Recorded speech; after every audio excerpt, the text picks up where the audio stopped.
one, so he seemed like we could set that up. So it doesn't seem like this is going to be the last conversation or the last interaction with them, but yeah, that was a good step. Hey, there you go. W Sneako in the chat. All right, cool. All right, guys, this is a live Q&A, so ask Sneako whatever you want, pretty much. And he's focused on his content creation, so that's the main focus of this Zoom call. So let her rip. Yeah, I got a question.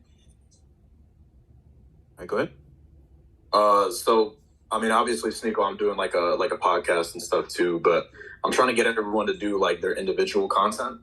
And one of my guys, he's getting into doing boxing content. Do you have like any advice in terms of like how to get ahead in like a certain niche? In terms of boxing content? Yeah, like we'll say specifically for this one, yeah, boxing content. How to get ahead in a certain niche? I think the best way is to see that like content creation is extremely saturated right now, and everybody is trying to come off like the guru. So I think you have to think about how you could stick out from the crowd by taking advice and seeing what other people are doing and seeing patterns and how you can emulate that, but not becoming identical to everybody else. You have to find a way to show your personality. That's been my trick over 10 years, is that I make whatever I talk about, I add my personality and I add a personal touch to it so people remember who I am, and it's not just about what I'm saying. Because you can get boxed into a niche too much and then you're not able to branch out. And I always was afraid of that, because if you get caught into one thing, and then you're not going to be able to grow and explore and do other things because people just want you to do that. So even though I started with gaming content, I made the gaming videos about what I was saying. I don't just stick to one. Like, see, I'm on Fresh and Fit all the time on After Hours, but I don't want to go on too much because then I'm going to be seen as like the womanizer guy or like the misogynist. So now I'm trying to get into the political space more, because I want it to be about like my general approach to content creation is like seeking truth. And then in that sense, like I do some boxing content. You see me hitting pads and stuff like that because I'm trying to become better, stuff like that. So, but I think the best way is to make it about you, and the way to make yourself interesting, in my experience, is not going to work for everybody, is to be polarizing, provocative, not controversial for the sake of controversial, but polarizing. Like if you look at the people that I look up to, like Trump, like Andrew Tate, like Ye, they're controversial, but it's not just like controversial for the sake of controversy. They're polarizing figures because they're not afraid to say what they really think. I think that's the best way to stand out in terms of content creation, because a lot of people are trying to fit the mold and don't really want to deal with the drama, don't want to deal with cancellation. But as long as you are overly yourself, and if you're extremely authentic, then you're going to stick out compared to most people, because most people are not really able to be that transparent without roadblocks coming up. Yeah, I mean, that's kind of my guy's thing. So his handle is called Billy Humilde. It's all about being genuine and authentic. So he's not claiming to be like a guru or anything, but it's about being like passionate about the sport and kind of teaching people the fundamentals and the basics through that way. Yeah, that's a good way to approach it. I'm sure that there's one thing that everybody in the call has heard about. They'd say like they say Sneako's a cuck, because I told like this embarrassing story about a swinger party from a couple of years ago, and I was just talking to Jadian about that. And it's funny that like people will always praise authenticity, and people always tell you to be more genuine. And that's what I was. Like, I've been overly genuine. And one thing that they tell you in the 48 Laws of Power is to hold your reputation extremely high. Like, you have to protect your image. You have to really guard your image with everything you have, because once that image falters, or once you show a sign of weakness, then you can't repair that, because people's memories, especially with the internet, that will never fade.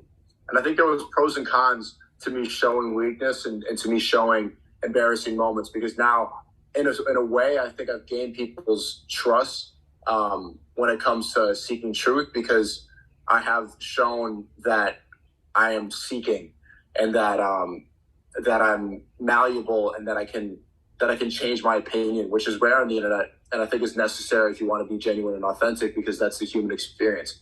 Is that people make mistakes and we don't know everything, but a lot of people are afraid to show that. The cons are that you get called, people will insult you, people will use your moment of weakness to try to embarrass you. But if you're able to roll with the punches and you're able to grow from that, I think you gain people's respect even more. Yeah, no, I really appreciate that, bro. Yeah. And we got to do that boxing content when I come out there, man. Oh, well, where are you, in Orlando? I'll see you next time you come to Miami, man. Hit me up. Yeah, no, I'm in Tampa, man. We're only like a 4-hour drive, so. Okay, yeah, let's do it. All right, bro. I Hey, got a question. Sneeko. Nah, go ahead, brother. Go ahead. I was going to What's ask up, you, Patrick? so I see you jump on a lot of podcasts, and that's a great way of getting exposure, like you guys were saying. Like the Trump photo, it goes a long way with networking and showing that you're able to reach other communities. Do you charge people, or especially when you first started, when you used to do collabs, would you charge to go on those, or did you just call those podcasts or those people and you'd go for free? Or how did you get like involved in more communities when you were just starting things off? When I was just starting things off, I wouldn't charge. A lot of the podcasts now, if they're up and coming, I do charge. My manager helps set that up. If it doesn't really, a lot of the time it's going to benefit them more than benefit me. So it just makes sense mutually for me to charge for that. But first starting, people are not really going to be incentivized to have you on their podcast if you don't have clout. It's pretty much it's just a value exchange. I'm going to give you some clout, you're going to give me some money. But first starting out, people have no real reason to bring you on a podcast. And I wouldn't think that that's the best way to grow, because people are not going to really want you on as a guest unless they see that you know how to do podcasts and that there's going to be some incentives to have you on. So I would create that content yourself until you get to that point. Okay, cool. Sneeko, a quick question, man. So I'm a YouTube live streamer. I used to stream a lot on YouTube. A lot of my content, what it was based around, was attended Antifa, Black Lives Matter riots and rallies and stuff like that, and just showing media hypocrisy. Would you suggest to somebody like me, who's luckily never had any community guideline strike, to be more proactive on a platform like Rumble, or just run it with YouTube till I get hit off of there? Yeah, I've seen your stuff, Adji. I think it's funny. I think you should keep collabing with Sonny. Keep doing your own stuff as well. But I think that the other people on the call, if you haven't heard, Fashy's been doing these collabs with Sonny Faz. He's a creativity kid professor. He's 19, and I think that's the perfect collab because how old are you? You're in your late 20s? I'm actually 30, man. I just turned 30 not long ago. Yeah, it's the perfect collab because of the age difference. And also, like, you're extremely polarizing, and it's going to be a more obnoxious by yourself. It's like when you do it with him, he's more innocent and he's more quiet. So it's like good cop, bad cop, which makes like it's funnier when it's with him because like there was this moment in an interview where you started yelling at the guy in the car, and then Sonny's like, "Yo, chill."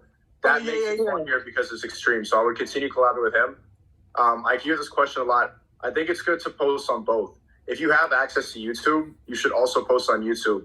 But preparing for the long term, especially if you're doing Antifa and Black Lives Matter content and you're talking about red pill ideas, you should also post on Rumble. But it's going to be much harder to grow. If you have YouTube, 100% you should post it too. But just plug your Rumble as well. Copy that. Appreciate it, bro. And Sneeko, I sent you a message, man. Free photo shoot whenever you're down, bro. Okay, sounds good. Yo, what's up, Sneeko? How you doing, my brother? They call me the Warner. Nice to meet you, man. Assalamu alaikum. Walaikum salam, my G. Walaikum salam. Yeah, so actually, I heard you talking about something about diversifying the content. So right now, I'm in the niche of kind of like inviting non-Muslims to Islam. I'm really good at it as well because, I live in LA. I understand the mentality, and I used to be one of them before I came over on this side. So that's the content that I make. But I feel like I have so much more to offer outside of just sharing that message. So would you say to make my name in that niche first before I diversify and go through other things, like become the top person in that genre and then move out? Or what would you recommend?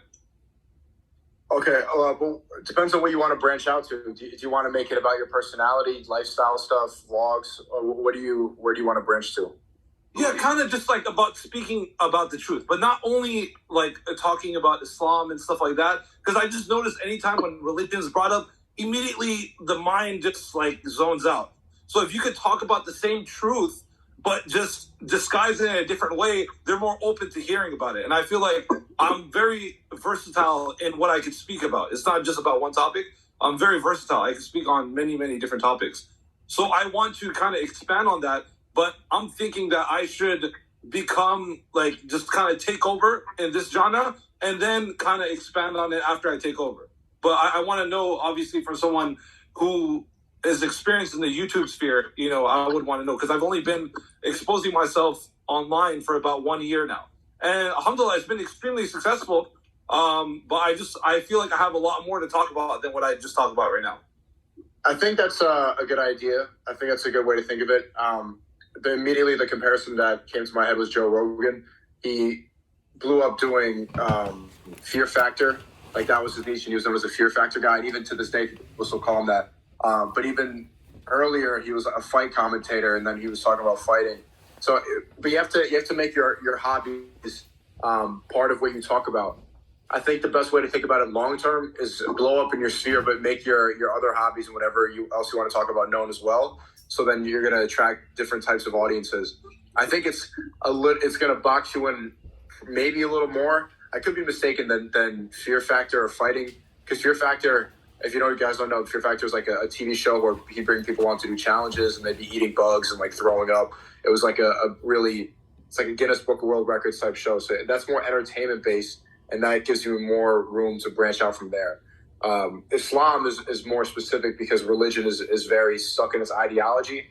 So you're going to get a more specific demographic honing in on that. But people have been able to branch out further from one specific idea. My advice is just to make your other hobbies known. Blow up in that sphere, but make 30% of everything you talk about not about Islam, so that you can already set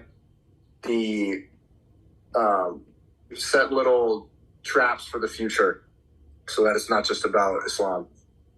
You know, it's interesting you mentioned Joe Rogan, because that's exactly, I was thinking something very similar to that. Because they know Joe Rogan, that's why I didn't want to hear what he has to say. So if I'm not necessarily known yet, I think I need to create my brand first. So when I do start what I want to start, they'll be more interested in what I have to say because they want to know what I have to say, you know, based on what I've created, you know, through that brand.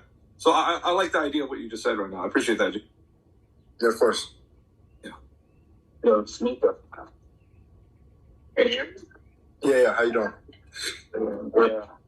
Because like I don't know if it's in loud about the dream now. But from what you said, that you own yourself accountability for what happened in the past, that shows growth. And that's one of the things that actually make me respect you the most, because a lot of people, they don't come out with the truth and they don't like take accountability for things, you know? So that's a big respect on my part for you. And I appreciate your content. Keep doing that. I had a question, but someone already pretty much asked, because I'm trying to get into Reels. So I'm trying to learn to better my my Reels. But that's pretty much it. But I'm going to join like Andrew Tate's Real World. I'm just waiting for the exact category to be open. So I'm waiting for that to better my content. What can I work in? And I always ask people like to look at my reels and tell me what I can work on, what can better, you know, because I'm always willing to learn, to improve, and to progress as much as I can, you know. And I appreciate you, man. Keep doing what you're doing. Thanks, bro. Yeah, you should do some fitness reels. Do really well. Fitness content's easy to do. My recommendation is if you're selling clothes, or if you're selling something that goes with the reels, you can get a lot of fitness content done in one day. It's not that hard. It's pretty easy to pump out.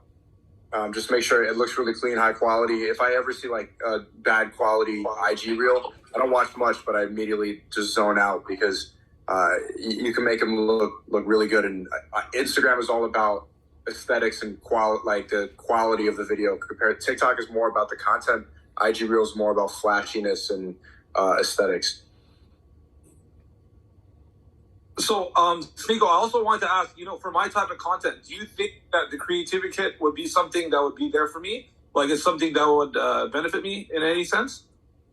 Yeah, of course I do. I believe in that product 100%. I've invest a lot of time into that, and especially that's what it's about mostly, is just how to build content creators.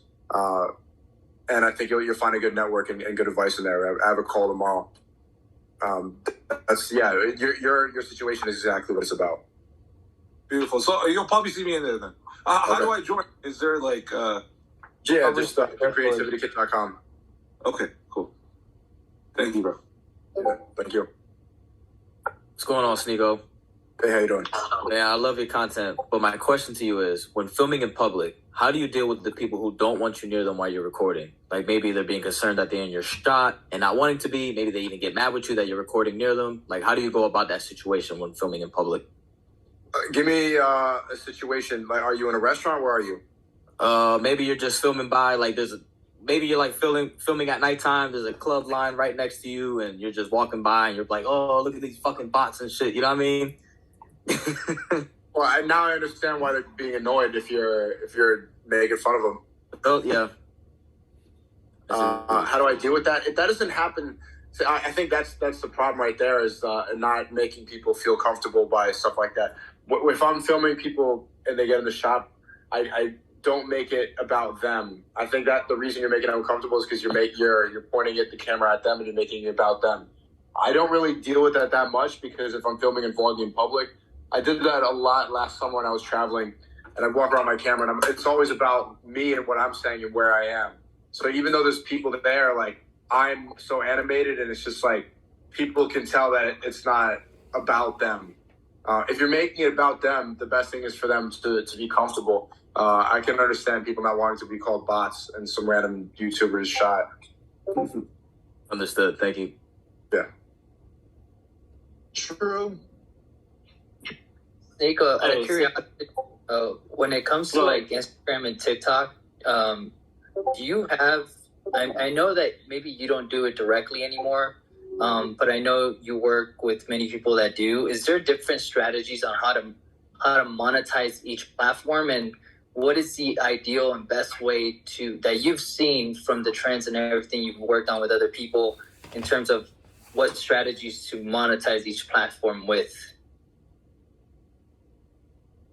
So Instagram, I think, is best for clothes, because it's flashy and aesthetic, and it's about style. It's more about culture. I think that's the way to go. TikTok, can't speak for that too, but I mean, TikTok, it's mostly a lot of drop shippers. I met a lot of people recently who, for example, I met this guy who made like a couple million selling women's panties on TikTok. And I'm like, immediately I thought, okay, how is he going to find a niche market on TikTok? Well, you're going to market to girls, and you have to market to insecurity. So you market to fat girls and then make them believe that this panty is going to make them sexy. So you like this, you show fat models and the panties hide their belly or whatever. And he's like, yeah, that's what I do. So I picked up on that right away. Twitter, I think you can sell them to your, it's good for email lists and getting a more specific audience.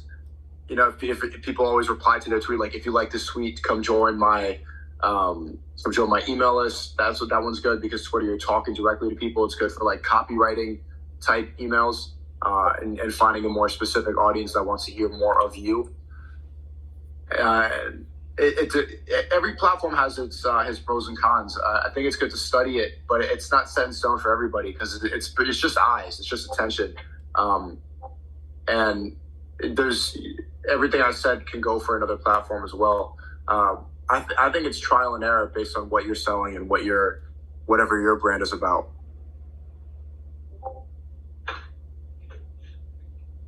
Yo, Sneako, can you hear me? Yeah, what's poppin'? Nice background. What's good with you, bro? I'm Rod Eric. We met at the 1 million party for the weekend. My one question to you would be, man, what would it take for you to get to Dallas? to do like a meet and greet. Yeah, I know that. Shout out to FNF Dallas. I want to pull up. Gideon just invited me to Houston to come to Texas. I think I'm gonna go on another trip soon. So I'm gonna tell you guys my content strategy right now.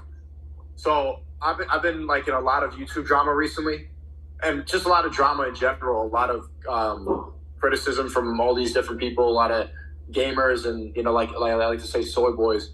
So I don't really need to keep doing the daily streams. I was using my form of content, or my strategy for content is the cancellation was like, let me go drama mode. Because if I keep everybody on Twitch and YouTube talking about me, then I'm not falling off. And even though that is a lot of negative attention, that is a good strategy to keep people talking about you. And I think it worked. I think now, even though I'm banned on most platforms, I think I'm more relevant than I've ever been in terms of engagement. How many viewers I'm getting on Rumble. I think that this is a peak in a way, and I think it worked. But if I continue to do this drama nonsense, and if I continue to yell and say soy boy and say La Sanabi, blah blah blah, faggot liberal, then I'm gonna get boxed in to this, and then the criticism is right. And in a sense, I'm not even any better than the soy boys. I am not going to be better than them. And the whole point of this is seeking truth, that is becoming better, becoming like the best you could possibly be, teaching people how to make money, showing people an alternative path, not being the person who's sitting inside all day. So the strategy for the next couple months is to slow down in the daily streams and like don't do that drama stuff. Yesterday, Hasanabi was reacting to the Trump picture and saying that I'm a grifter, like a clout chaser, this stuff like that. So my old strategy would be like, oh, this fucking, I would just yell back and I would just insult him back and call him gay. But, I don't really care anymore. Okay. And so my strategy going forward is to travel, maybe travel to a place like Dallas. Like, they just gave me a video idea. I'm meeting up with people there. Think about that, the optics of that, like shaking hands, talking to these people. Like, maybe I go to the gym with some of them. So that's a good strategy. I would definitely come through, but that's my strategy now. I've been planning trips out to go to Europe, South America, and then show people what's possible when you make money online.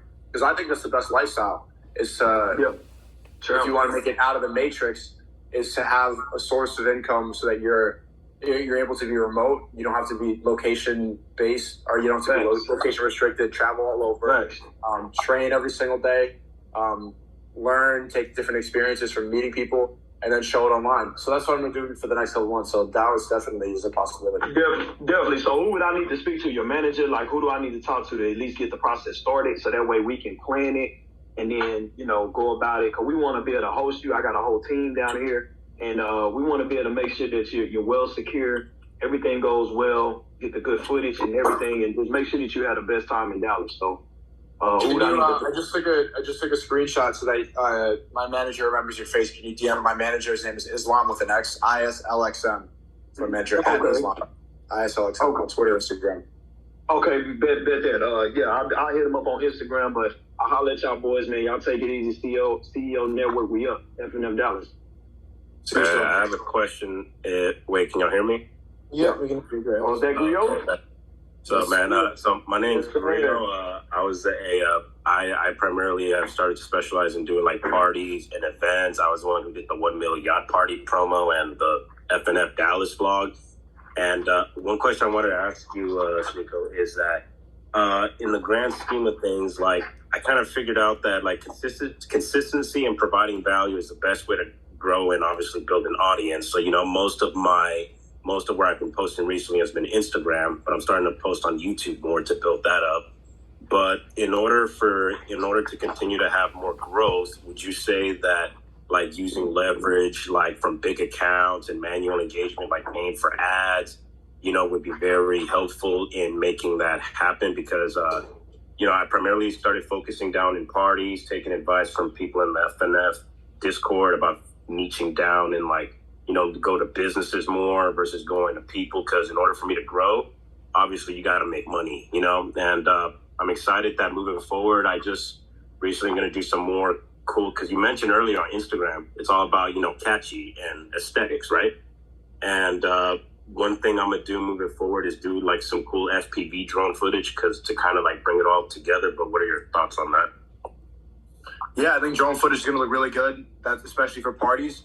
I've never personally paid for ads before, but I'm in a different niche than you. I think that for party promo, that's a really good idea.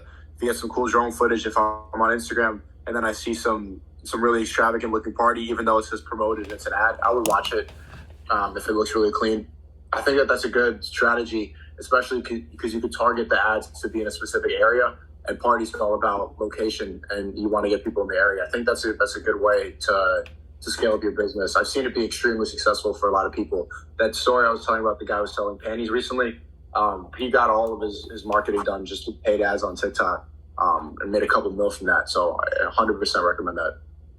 Oh, okay. Yeah, and I was curious to ask you that because I'm primarily based out of Houston. So, like, if whenever you or Gideon come down here, I got y'all on anything y'all need and stuff, photos, videos, the whole 9 yards.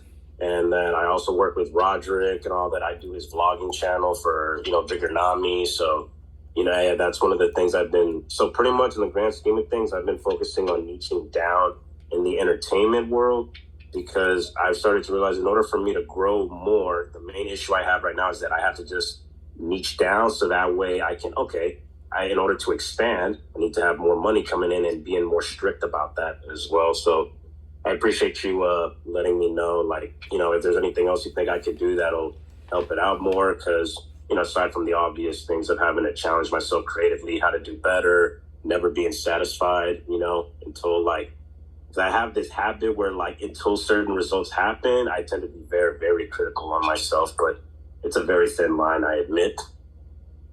I think that's a good habit to have. I think it's good to be really self-critical. Just my advice is don't get into the phase where you're overanalyzing what you're doing and not putting anything out. Social media is a really fast world and you have to be putting out work. The best way, it's actually really good to get instant feedback because you see the comments right away and it's pretty easy to tell if it's good or bad. You just look at the analytics and then just don't do that anymore. Instead of being the only person criticizing your work, it's good to take in the criticism from the world. So it's fast. Don't overanalyze too much. Make sure you continue to put out content. And another piece of advice, if you're doing party content, the secret sauce, one thing to remember, girls. If you just have girls in there, you're showing sex sells.